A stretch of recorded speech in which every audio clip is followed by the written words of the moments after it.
Ang halapad nga katunggan makapanlipod gyud ay gikan sa katalagman nga napamatud-an sa lungsod sa Tudela sa isla sa Camotes dihang milampurnas ang mga dagkong katalagman ilabi na sa bagyong Yolanda diin walay ni usa ka kinabuhi ang nakalas.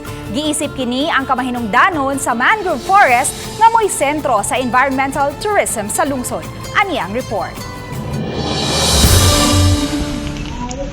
Kini ang mahiganting punuan sa tungog nga nakasakop sa upat ka mga barangay sa lungsod sa Tudela, Camotes Island. Nagsilbi kining sanktuaryo sa mga ana sa dagat ug sa mga tawo nga nanginabuhi sa dagat tungod kay giisip kining dakungga sa kinaiyahan.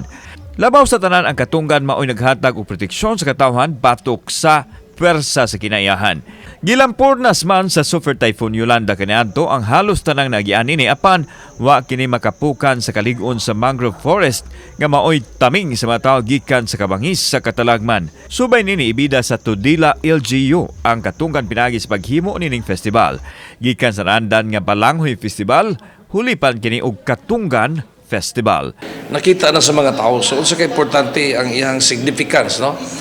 Ang iyang presence, ang iyang existence. Og we need to promote this by way of having our mangrove festival. Giklaro sa mayor nga dili mapadaplin ang balanghoy kay usa kini sa ilang ibida sa Katunggan Festival isip lami ang pagkaon nga puto gikan sa abot sa mga mag-uuma. Samtang gipahibaw sa mayor nga nilagsik nagbalik ang turismo sa Islas Camotes nga naglakip sa ilang lungsod.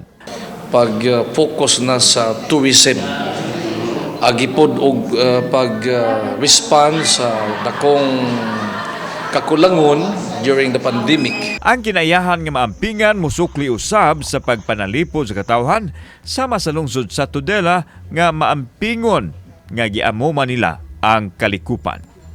Kauban si Clover Lumayag, ako si Alan Domingo. Balitang Bisdak.